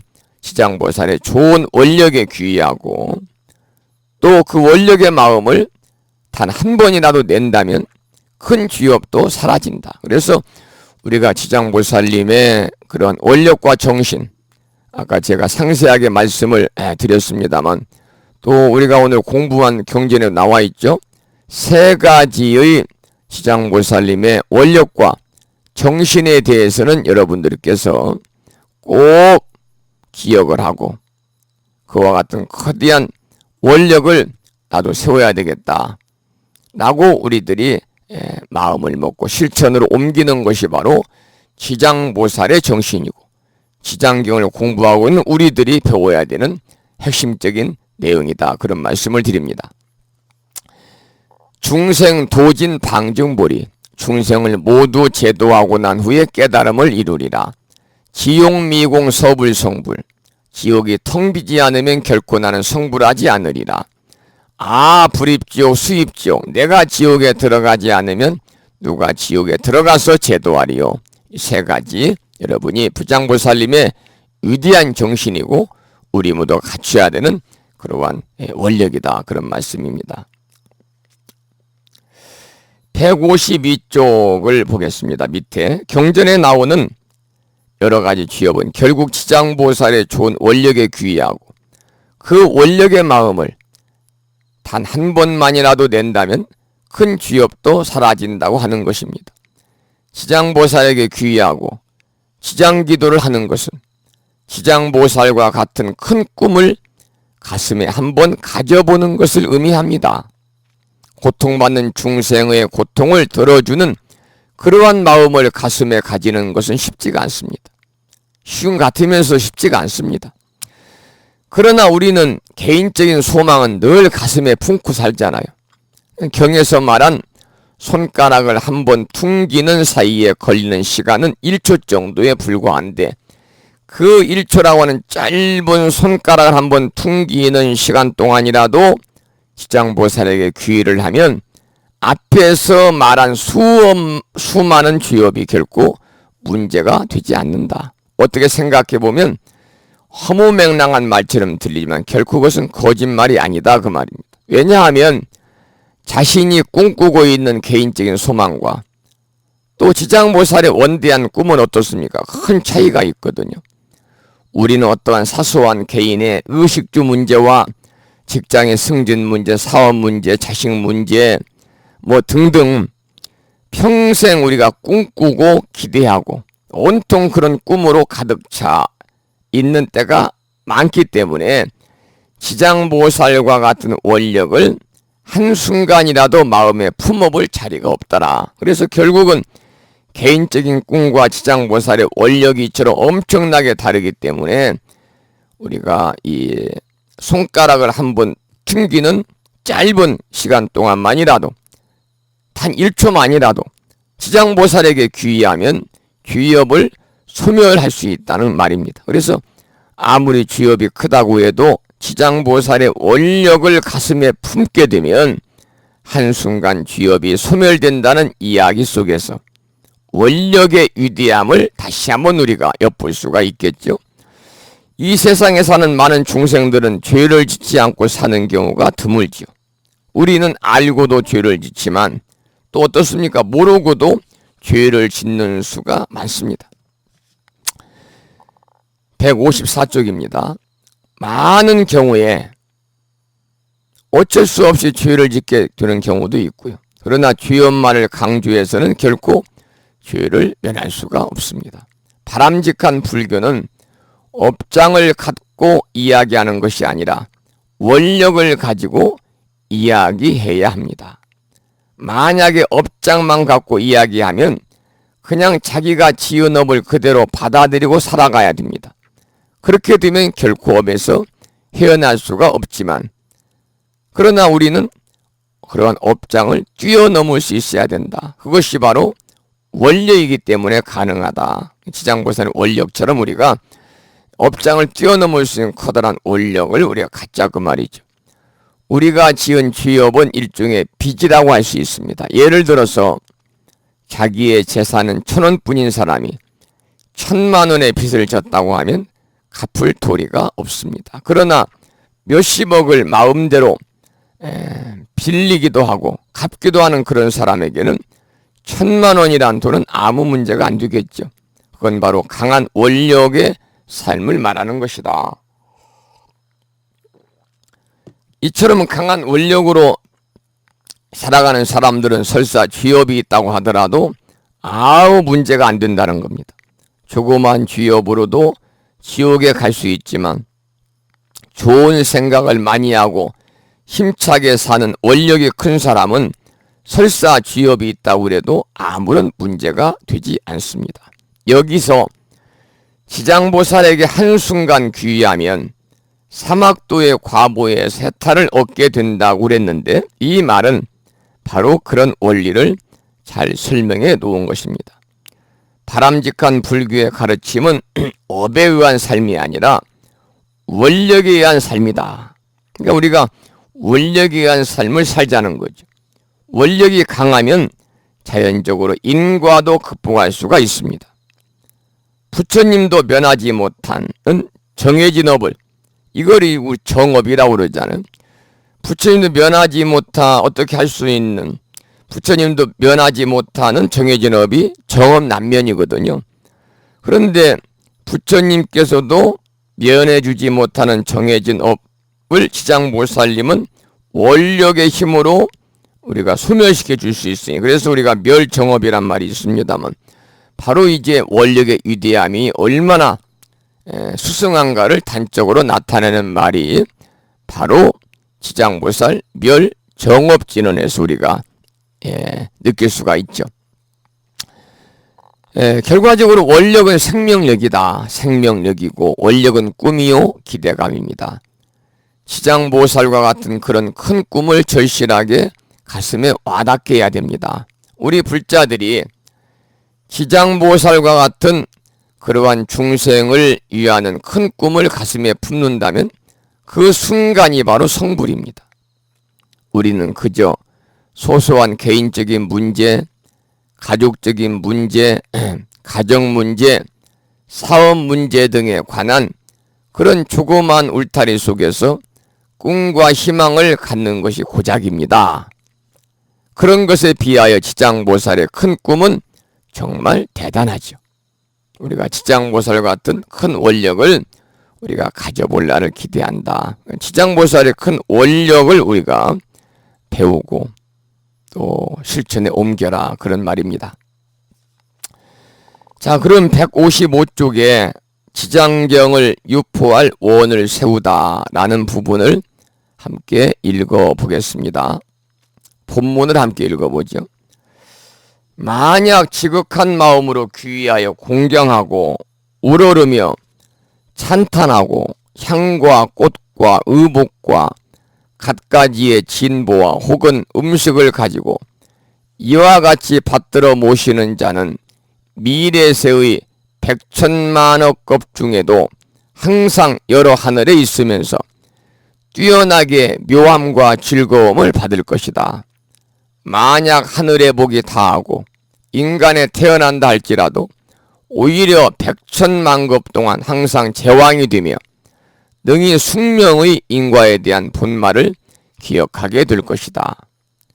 정자제왕아, 지장보살은 이와 같이 생각할 수 없을 만큼 대유신력이 있어 널리 중생을 이롭게 하니 너희들 모든 보살들은 마땅히 경전을 기록하여 널리 유포케 하라고 하시었다. 정자제왕이 부처님께 말씀드리기를 세준이시여 원컨대 심려치 마십시오. 저희들 천만억 보살 마살이 반드시 부처님의 유신력을 받들어 널리 이 경을 연설하여 연부제에서 중생을 이롭게 하겠습니다라고 하였다. 정자제왕 보살이 세존께 말씀드리기를 마치고 합장 공경하여 예를 올린 후에 자리에서 물러갔다. 그 강의를 보겠습니다. 지장보살의 대유신력이란 앞에서도 누누이 말씀을 드렸듯이 영험이나 유신력은 따로 있는 것이 아니고 각자 자신들의 마음에 새기는 지장보살과 같은 높고 큰 서원의 힘을 뜻합니다. 그와 같은 원력이 있으면 많은 사람들의 행복과 이익에 큰 보탬이 될 수 있습니다. 경전의 가르침을 많은 사람들에게 유포하는 일은 불교에 있어서 가장 중요한 일입니다. 부처님의 가르침이 오늘날 전 세계에 퍼져 있는 것은 그 가르침을 널리 폈기 때문입니다. 그래서 모든 경전에서는 그 경을 널리 유포시킬 것을 권하고 있습니다. 그리고 경전을 쓰고 읽고 유포시키는 일은 그 어떤 복을 짓는 일보다도 많다고 가르칩니다. 그것은 부처님이 가장 좋아하시는 법공양이기 때문입니다. 불교에서 부처님께 법공양하는 일보다 더 좋은 공양과 복덕은 없습니다. 그러면서 개송이 나오는데 그 개송을 한번 읽어보겠습니다. 원문이죠. 가사 정대 경진겁 신이 상좌 변삼천 약불 전법 도중생 필경 무능 보온자. 여러분 많이 들었죠? 또 독송도 해봤죠? 장엄연불에 나오는 얘기입니다. 장엄연불에 나오는 그 개송, 장엄연불에 나오는 개송입니다. 가령 부처님께 복을 짓기 위하여 부처님을 머리에 이고 수많은 세월을 지내거나 또는 자신의 몸이 넓고 넓은 평상이나 의자가 되어서 부처님을 그곳에 모신다 하더라도 만약 경전의 가르침인 법을 전파하여 사람들을 제도하는 일이 없다면 그것은 끝내 부처님을 위하는 일이 못 되며 부처님의 은혜를 갚는다고 할 수 없다. 이런 개송인데 불교에서 매우 애송되는 글인데 법공양이 얼마나 중요한 것인지를 잘 알려주는 개송이다. 가사 정대 경진겁. 가사라는 말은 가사, 가령 그런 뜻입니다. 예를 들어서 그 말입니다. 가령 정대 경진겁이라. 여러분들 그 정대불사 하는데 동참해 보신 분 계시나요? 해마다 해인사에서 보면 이 대장경 부처님 경전을 머리에 이고 이렇게 도는 의식이 있잖아요. 바로 그것이 정대입니다. 정대. 경전을 머리에 윤다는 겁니다. 이마에 대고 받들고 뭐 이런 뜻이겠죠. 그래서 머리에 가사 정대 경진겁 가령 머리에 경전을 이고 겁이 다하도록 진겁하도록, 이 말은 이 세상이 다 끝날 때까지 뭐 그런 뜻입니다. 가사 정대 경진겁이라는 것은 가사 가령 머리에 경전을 이고 진겁 겁이 다하도록, 이 말은 이 세상이 다 끝날 때까지 그 말이에요. 그 다음에 두 번째는 신이 상좌 변삼천이라. 신이 이 몸이 삼천 대천 세계의 상좌 의자가 돼가지고 내 몸이 상이 되고 내 몸이 의자가 되어, 이 말입니다. 의자가 되어가지고 거기에 부처님을 모신다 하더라도 약불 전법 도중생, 만약에 전법 도중생하지 못한다면,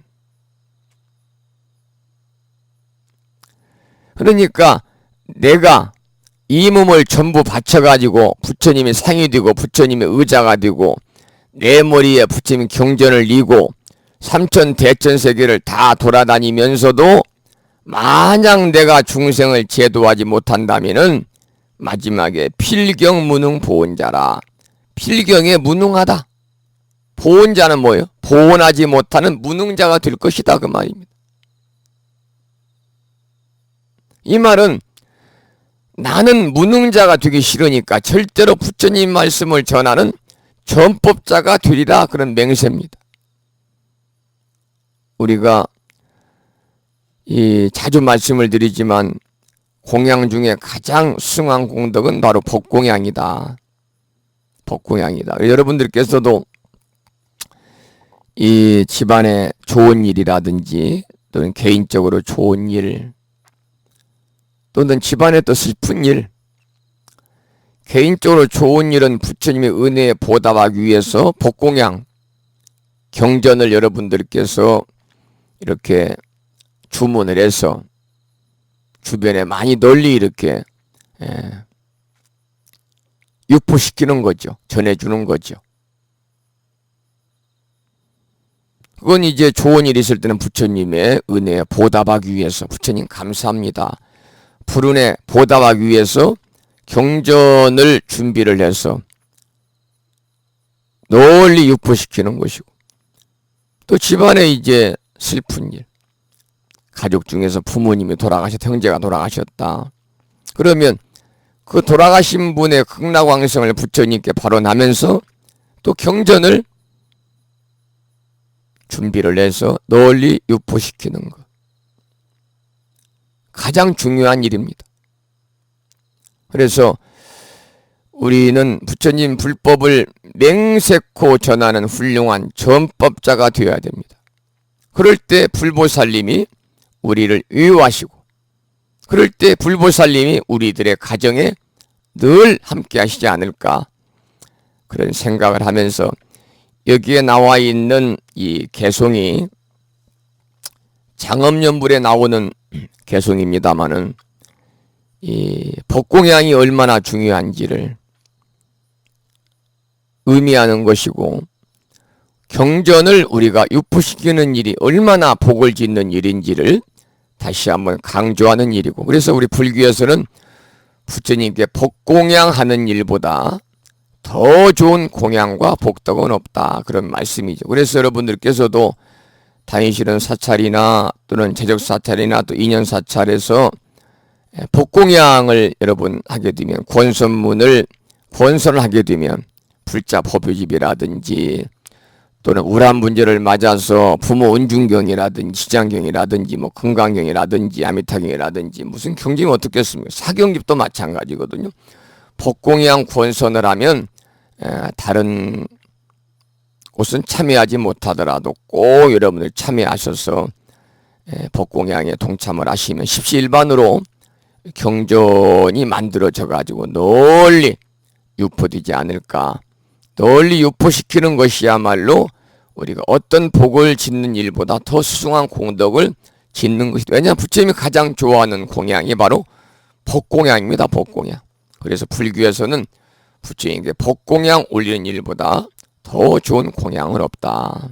그래서 그 장엄연불에 나오는 가사정대 경징겁 신의상좌 변삼천 약불전법 도중생 필경 무능 보온자까지를 함께 공부를 해봤습니다. 9시 50분이 조금 넘었고요. 늦게 출석하신 분들이 있는지 한번 확인을 해보겠습니다. 먼저 불교대학 카페를 통해서 이 법광거사님께서 글을 올리셨네요. 오늘이 아버님 제사일이어서 기일이군요. 기일. 재방송 강의 듣겠습니다. 또 충청북도 괴산군에서 법공거사님이 또 늦게 이렇게 출석을 하셨습니다. 두 분이 출석을 하셨고, 또 말씀을 드리는 사이에 휴대폰이 반짝반짝 했어요. 그 말은 늦게 휴대폰으로 출석을 확인한 분들이 계신 것 같아요.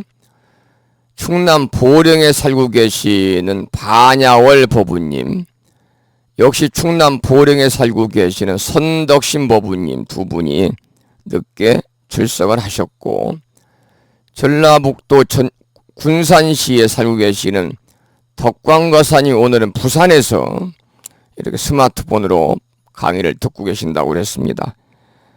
덕광고사님도 늦게 출석을 확인하는 그런 내용을 주셨습니다.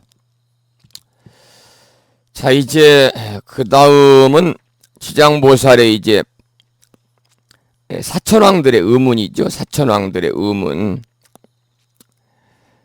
그 내용을 이제 공부할 순서인데요. 10시가 거의 되어서 시간이 좀 어중 뛰어가지고요. 오늘 수업은 여기까지만 하도록 하겠습니다. 수업은. 다음 시간에는 표시를 해 놓으세요. 그래서 158쪽 사천왕들의 의문, 여기는 다음 시간 8월 30일 날, 8월 마지막 주 수요일 날 공부를 시작하도록 하겠습니다.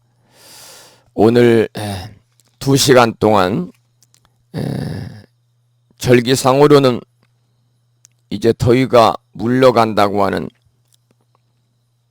가을에 들어 두 번째 절기이고 14번째 절기인 오늘 초서입니다마는, 초서라는 그 절기가 무색할 정도로 오늘 무척이나 더워서 이 시간도 한밤중입니다마는 푹푹 찐다는 표현이 맞을까요? 또 비가 오락가락인 습도도 높고 그냥 후덥지근한 가운데 함께 2시간 동안 해주신 법부님들께 감사드리고, 여러분들의 그 열정과 돈독한 신심에 또 이렇게 고마운 말씀과 경의를 표하면서 오늘 수업을 여기서 마치도록 그렇게 하겠습니다.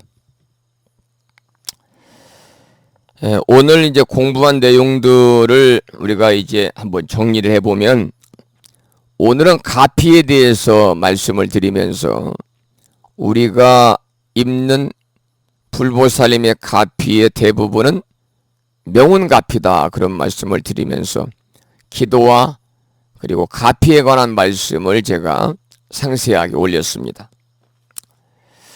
그래서 우리는 항상 불운에 감사하는 마음을 가지고 살아야 됩니다. 부처님께서는 끊임없는 은혜로움을 주고 계시는 거죠. 그것이 바로 명운 가피력입니다. 그리고 이제 광목의 어머니가 광목 집안의 그 종의 아들로 이렇게 이제 천민으로 환생을 했잖아요. 바로 그것은 뭐냐? 바로 지은 죄업의 과보다. 어머니가 지은 죄업은 산 생명을 죽인 것, 그리고 부처님의 진리의 가르침을 등진 거니까 살생과 또 살생은 또한 마구잡이식의 육식과 그리고 불법성 삼보를 비방한 그러한 죄의 과보로 인해서 이제 무간지옥에 떨어졌고, 다시 광목이 효성이 지극한 광목이 구해줬지만은 다시 이렇게 금생에는 다시 광목의 집에 종의 자식으로 미천하게 태어난 그런 이야기를 통해서 우리가 그 인과의 법칙, 인과 이치에 대해서 함께 생각해보는 그런 시간도 우리가 가졌습니다. 그래서 복을 많이 짓고 좋은 일을 많이 하는 것이 바로 복을 받는 당연한 이치에 관해서 말씀을 드렸고, 그 다음에 이제 지장보살님의 위대한 원력과 정신, 우리가 따라서 본받아야 되고 실천해야 되는 3가지에 대해서 함께 공부를 했고, 마지막으로 오늘 지장경을 유포할 원을 세우면서 여러분들이 부처님이 가장 좋아하시는 공양은 재물공양, 꽃공양, 초공양, 향공양도 좋지만 제일 부처님이 좋아하시는 공양 법공양이다. 그래서 여러분 법공양 그 권선을 하는 곳이 있으면 여러분들께서 다른 데 조금 절약하시고 꼭 동참하시면 좋고, 여러분 독단적으로라도 집안에 축하할 일이 있다든지 경사스러운 일이 있다든지 자녀를 결혼시켰다든지 누가 또 이번에 기업진 학교에 합격했다든지 본인이 또 환갑이나 칠순을 맞았다든지 뭐 등등 좋은 일, 자기들이 승진했다든지 본인이 또 명예롭게 퇴직했다든지 이렇게 좋은 일이 있을 때 부처님 감사하는 마음으로 불은혜 보답하면서 여러분이 법공양을 올리고, 또 집안에 또 슬픈 일이 있을 때 부처님께 돌아가신 망자의 극락왕생을 발언하면서 법공양 올려가지고 그 널리 경전을 유포시키는 것이 부처님 은혜에 우리가 보답하는 수승한 방법이다, 이런 말씀까지 함께 드렸습니다. 자, 그러면은 또 방금 휴대폰으로 전부 다 소개를 드렸죠. 여기서 오늘 수업을 마치고요. 항상 우리가 수업 마칠 때 그러하듯이 반야심경을 한 편 외우겠습니다. 108쪽을 펴시고 법요집이죠. 438자로 구성된 표준 한글 반야심경을 함께 따라서 독송하겠습니다.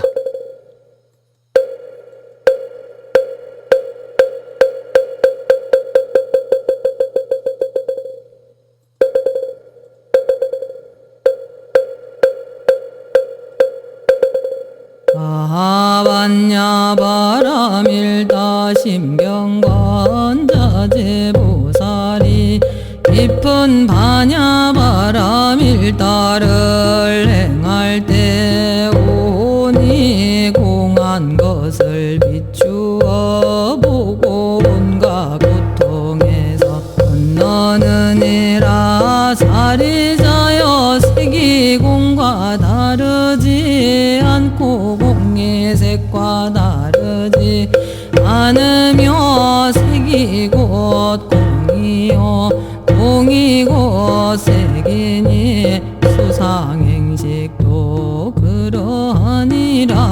사리자여 모든 법은 공하여 하지도 멸하지도 않으며 더럽지도 깨끗하지도 않으며 들지도 줄지도 않느니라. 그러므로 공 가운데는 색이 없고 수상행식도 없으며 안입이 설신의도 없고 색성향 기초법도 없으며 눈의 경계도 의식의 경계까지도 없고 무명도 무명의 다음까지도 없으며 늙고 죽음도 늙고 죽음이 다음까지도 없고 거짓멸도도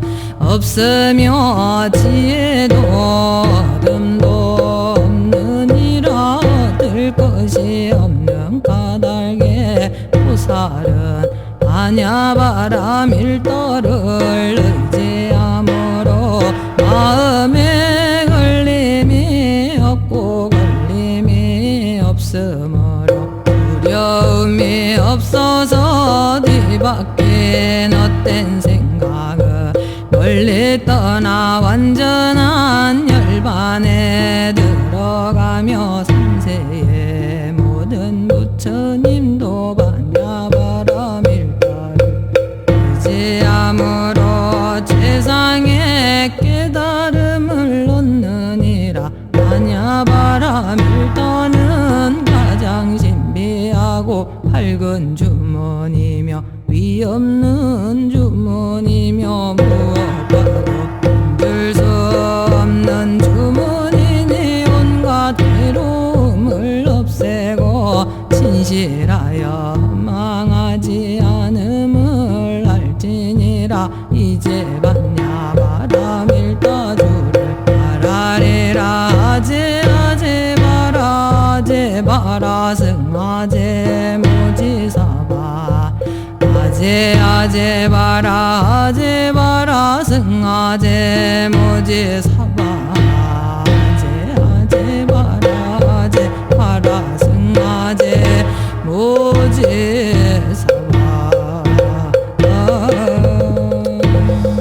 반야심경이었습니다. 다음에는 법요집 599쪽을 펴시고 보살의 4가지 총원이죠. 사홍서원을 모시겠습니다.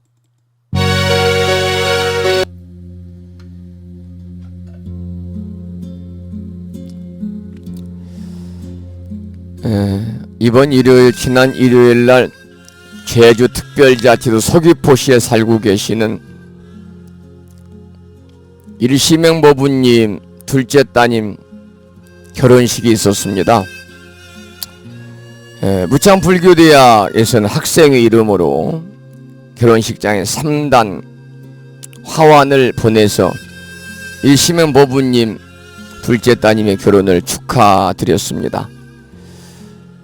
댓글을 통해서 함께하신 법부님, 또 저를 통해서 또 혼주에게 마음을 전하신 법부님들께도 감사의 말씀을 드리고, 공지 말씀은 무창불교대학 도반 법부님들 직계 가족들 애경사가 있으면 꼭 저한테 또는 학생회장님이신 창법거사님한테 이렇게 연락을 주셔서 모두가 축하해 주시고 축하해 드리고, 경사는 축하해 드리고, 애사는 함께 슬픔을 나누고, 또 이제 여건이 되시는 분들은 또 애경사에 직접 동참도 하시는, 그럼으로 인해서 도반들과의 우애를 돈독히 하고, 또 우리가 불자 가족으로서 함께 마음을 모을 수 있는 그런 소중한 관계를 형성해 나갈 수 있도록 여러분들께서 협조를 해 주십사, 그런 당부의 말씀도 드리겠습니다.